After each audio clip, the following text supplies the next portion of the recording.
Olá, pessoal. Então, como a gente combinou, eu vou falar nessa videoaula a respeito das possibilidades de pedido quando tem um acidente de trabalho que está lá configurado nos moldes da responsabilidade civil. Nós falamos dos elementos da responsabilidade civil na aula passada, e agora nessa videoaula, eu vou falar com vocês sobre quais as espécies de perdas, de danos ocasionados e então como que se faz? Quais são os pedidos decorrentes desses danos, ok?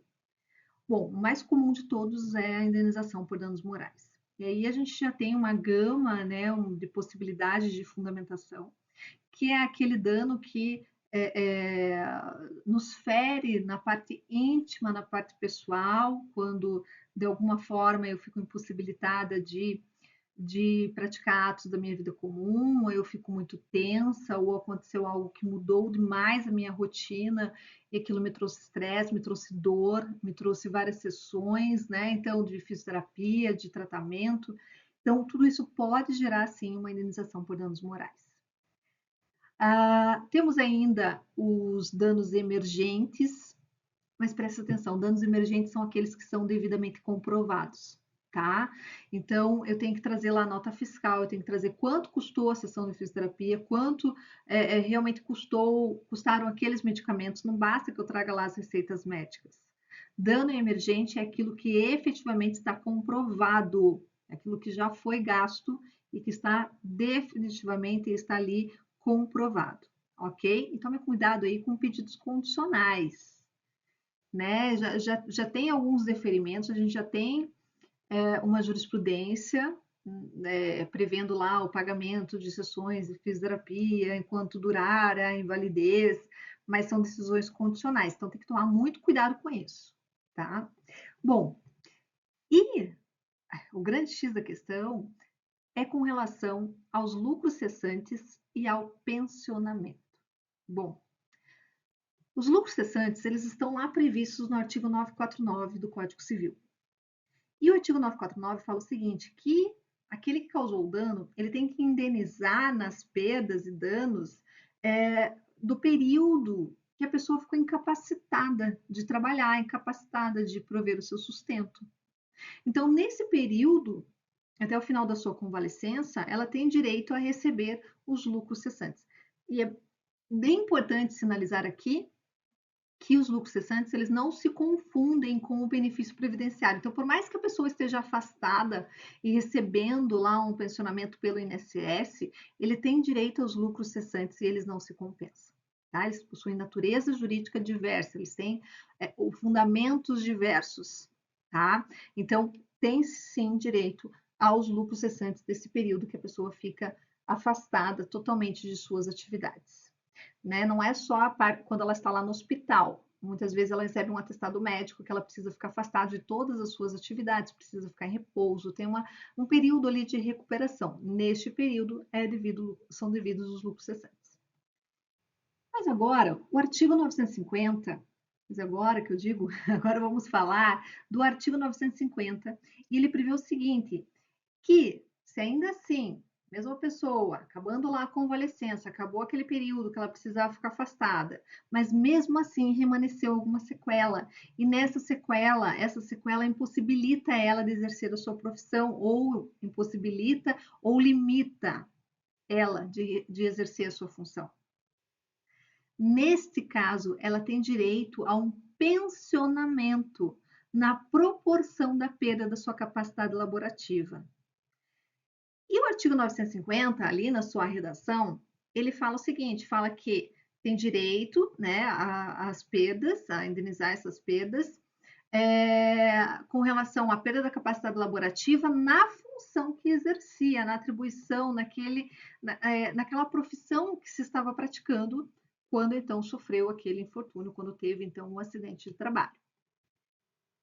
Mas vejam só, embora o Código Civil fale isso, embora a gente tenha essa previsão, e eu entendo o seguinte, que mesmo que ele tenha uma perda de capacidade total de 15, 20%, digamos assim, aferível lá mediante perícia médica durante a instrução processual, Porém, se essa perda específica, ela incapacita totalmente de exercer aquela atividade que ele exercia antes, esse pensionamento ele tem que ser na proporção de 100% do salário que a pessoa recebia. Esse é o entendimento predominante na jurisprudência. Então, se a gente pesquisar, se você pesquisar, você vai encontrar isso de forma bem abundante na jurisprudência. Porém, existe uma corrente que tem flexibilizado um pouquinho isso. Em que sentido? Quando a perda da capacidade da pessoa for reduzida e essa perda ela não for tão relevante para o mercado de trabalho, tem se ponderado isso com a perda da capacidade laborativa, não se fixando exatamente em 100%, podendo se chegar aí a um arbitramento, 60%, 70%, 50%, dependendo de diversos fatores. Né? Se a pessoa é nova, se ela tem grandes condições de se inserir no mercado de trabalho, não, mas ela já tem muitos anos de profissão naquela função que ela exercia, então vai ser mais difícil, além daquela incapacidade, ainda se realocar no mercado de trabalho, numa outra profissão, com aquela deficiência, com aquela debilidade, né, que lhe restou depois do acidente de trabalho. Isso tudo tem sido ponderado na jurisprudência. Não quer dizer que eu tenha algo absoluto de um lado ou do outro. Quer dizer que você, advogado, pode trabalhar essas questões numa reclamatória trabalhista, né? Então, vamos imaginar o seguinte, né? Tem uma situação lá que a pessoa ficou debilitada com tremores. Nesses tremores, ela só não pode exercer a atividade que ela exercia porque ela precisa ter firmeza durante a função que ela está lá exercendo. Mas ela está apta para uma grande gama de atividades no mercado de trabalho. E é uma pessoa nova. Então, a jurisprudência tem flexibilizado um pouquinho, dizendo o seguinte, olha, ela tem muita oportunidade no mercado de trabalho para que ela receba 100% de indenização, como se fosse uma incapacitação total. Ok? Com relação ao marco do pensionamento, é outra questão que chama bastante atenção. Recentemente tem se debatido um pouco. Por quê? O ideal para quem está pedindo, né? Então, se você é advogado reclamante, você está pedindo, o ideal é que você peça de forma vitalícia. Só que você tem que apresentar um cálculo lá, né, na tua petição inicial, ainda que um cálculo aproximado, você precisa apresentar um cálculo. Aí você usa a tabela de expectativa de vida do IBGE.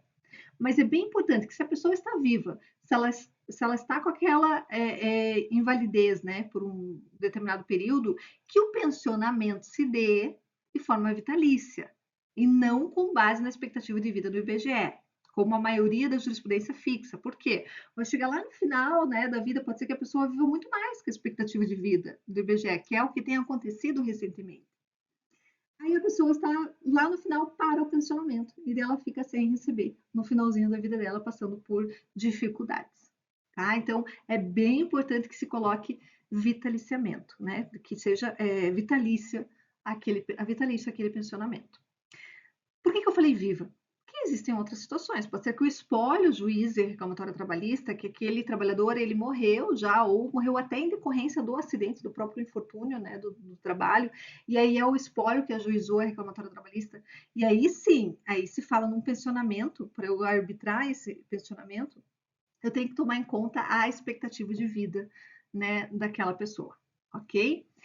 Outra situação ainda que eu posso levar a expectativa de vida em consideração é a situação de que, no parágrafo único do artigo 950, há a possibilidade do trabalhador requerer esse pensionamento no pagamento de uma parcela única, de uma única vez. Então, calcula-se quanto seria por mês, né, até lá, aí sim, expectativa de vida, daí se utiliza a expectativa de vida, eu posso verificar quanto daria esse valor e eu vou receber numa única parcela, numa única vez. Então, faculta-se ao lesionado requerer o pagamento numa única parcela.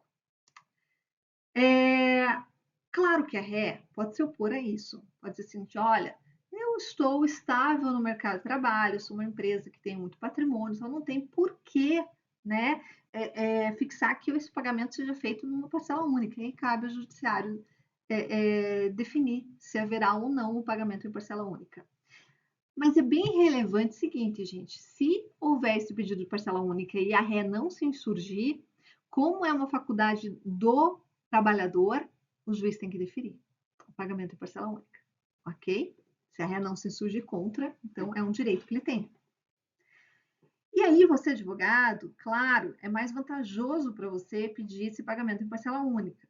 Mas vamos pensar sempre, né? Pensa-se sempre em atender lá o interesse do cliente, do trabalhador. Se ele é muito novo, ele vai ficar muito tempo recebendo essa parcela, é interessante que ele receba, porque pode ser que receba na forma pensionada, na forma parcelada, de trato sucessivo, porque pode ser que esse dinheiro, né, acabe logo e ele passe por muitas dificuldades. Então tem que prestar atenção nisso, ok? Sempre é bom pesar algumas situações para decidir se vai fazer o pedido com o pagamento numa parcela única ou não.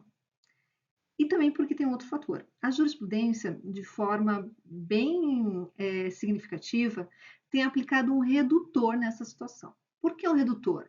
Porque não terá, né, esse dinheiro não terá aí uma correção, né, ao longo do tempo, e daí o empregado ele pode aplicar esse valor e receber, e daí se você contabilizar esse valor aplicado até a expectativa de vida, quanto que se daria, enfim. Com base nisso, fixou-se aí a possibilidade de um redutor, que normalmente tem sido fixado em 30%. Então, se a pessoa vai receber esse pensionamento numa parcela única, normalmente tem se fixado em 30%, mas não quer dizer que seja 30%, não quer dizer que você tenha que aceitar esses 30%. Claro que você pode questionar, né? Uma pessoa que ainda falta pouco tempo, falta pouco tempo para morrer, não dá para falar, né? Mas ela está já no estágio avançado da vida dela, então não são muitas parcelas que faltam, né? Tem muitas questões que têm que ser sopesadas aí para não aplicação desse redutor de 30% ou para que não seja efetivamente um redutor de 30%. E outra questão bem relevante, esse redutor somente é cabível, né? Claro, sobre as parcelas vincendas do momento do início da execução. Então, essa é uma questão que o autor tem que ficar muito, muito, muito atento, então o advogado tem que ficar muito atento, porque tem que constar lá no título executivo que a aplicação do redutor, ele se dá tão somente com relação às parcelas vincendas no momento da execução, porque as parcelas que ele tem direito não tem lógica ter um redutor, né? Porque elas já estão exigíveis, elas já são um direito dele a partir daquele momento, ok? E além dessas parcelas indenizatórias, há ainda uma possibilidade rara, mas há, que é a perda de uma chance, né? Vamos imaginar que, além de tudo, além de toda essa situação, ainda esse trabalhador, ele era um artista, né? Um artista que estava ganhando já renome, tocando instrumento musical, algo nesse sentido. E aí ele perdeu lá a mobilidade de uma mão, algo assim, e essa vida artística dele foi ceifada. Então, aí, nesse caso, caberia ainda, né, quando a gente tem um plano de vida diferenciado efetivamente comprovado, caberia ainda uma indenização pela perda de uma chance. Ok? Na próxima aula, nós vamos falar sobre doença do trabalho.